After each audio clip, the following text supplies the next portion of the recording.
आइए स्वागत है आपका समझो झटपट पर। तो आज हम समझने वाले हैं कि एटम आखिर दिखता कैसा है।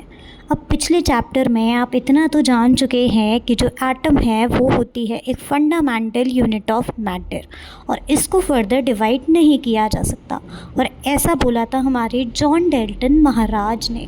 पर एक मिनट, मैटर तो चार्ज्ड पार्टिकल्स होते हैं ना? कैसे? स्केल को सर पर रब करके पेपर से अट्रैक्ट किए हैं या फिर बलून को कहीं रब करके वॉल पर लगाया है? ये सब कैसे पॉसिबल है? चार्जेस के थ्रू ना, क्योंकि मैटर इलेक्ट्रिकली चार्ज हो जाता है। अब जब भाई मैटर के अंदर चार्जेस हैं तो एटम के अंदर भी चार्जेस होंगे, मतलब एटम्स आर डिविजिबल। अब आए अलग अलग साइंटिस्ट अपनी डिफरेंट थ्योरीज लेकर। 1886 में ई गोल्डस्टीन ने कैनाल रेस के थ्रू इतना तो पता लगा लिया था कि इसके जो सब एटॉमिक पार्टिकल्स हैं वो हैं प्रोटॉन्स और इलेक्ट्रॉन्स, जिसमें कि इलेक्ट्रॉन का साइज़ प्रोटॉन से बहुत कम होता है। पर दिखता कैसा है? तो इसकी स्ट्रक्चर के साथ आए थॉमसन भैया। जे थॉमसन ने बोला कि एटम का स्ट्रक्चर है बिल्कुल क्रिसमस पुडिंग जैसा।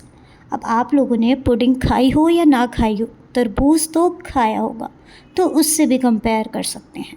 वाटरमेलन का जो रेड एडिबल पार्ट होता है वो हो गए पॉजिटिव चार्जेस और सीड्स हो गए इलेक्ट्रॉन्स। तो थॉमसन प्रपोज दैट कि पॉजिटिव और नेगेटिव दोनों ही चार्जेस होते हैं जो कि इक्वल मैग्नीट्यूड में होते हैं, तो पूरा का पूरा एटम हमारा न्यूट्रल होता है। अब स्ट्रक्चर मिल गया, लेकिन 1911 में रदरफोर्ड महाराज के मन में एक ख्याल आया कि भाई आखिर ये इलेक्ट्रॉन्स एटम्स के अंदर अरेंज कैसे होते हैं। तो ये जानने के लिए इन्होंने लिए फास्ट मूविंग अल्फा पार्टिकल्स और गोल्ड। अब ये अल्फा पार्टिकल्स क्या होते हैं? ये डबली चार्ज्ड हीलियम आयंस होते हैं जिसका मास 4 यूनिट्स होता है। और इन्होंने गोल्ड ही क्यों लिया? क्योंकि वो एकदम थिन लेयर चाहते थे और गोल्ड होता है हाईली मेलिएबल।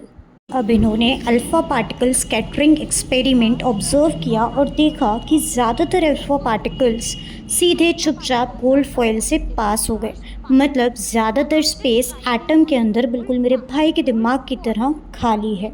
और कुछ अल्फ़ा पार्टिकल्स डिफ्लेक्ट हो गए, मतलब एटम के अंदर कुछ पॉजिटिव चार्जेस हैं।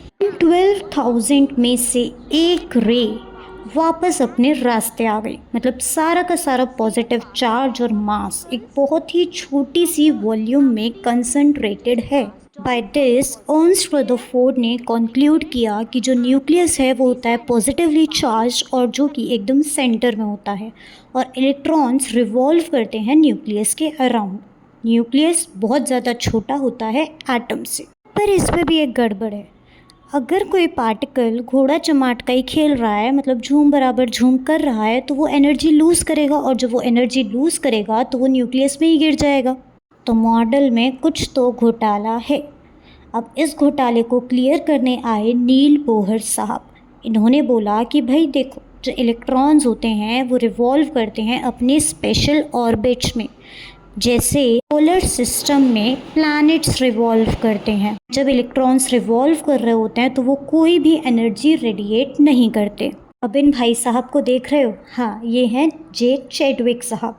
इन्हें भी थोड़ा अपना योगदान देना था, तो इन्होंने बोला कि भाई एक और सब एटॉमिक पार्टिकल है जिसके पास कोई चार्ज नहीं होता, और इसका नाम होता है न्यूट्रॉन, जो कि प्रोटॉन के बराबर होता है। तो मतलब अगर हम फाइनल स्ट्रक्चर की बात करें तो उसमें एकदम सेंटर में होता है न्यूक्लियस, जो कि प्रोटॉन प्लस न्यूट्रॉन से बना होता है, और उसके अराउंड रिवॉल्व कर रहे होते हैं इलेक्ट्रॉन्स।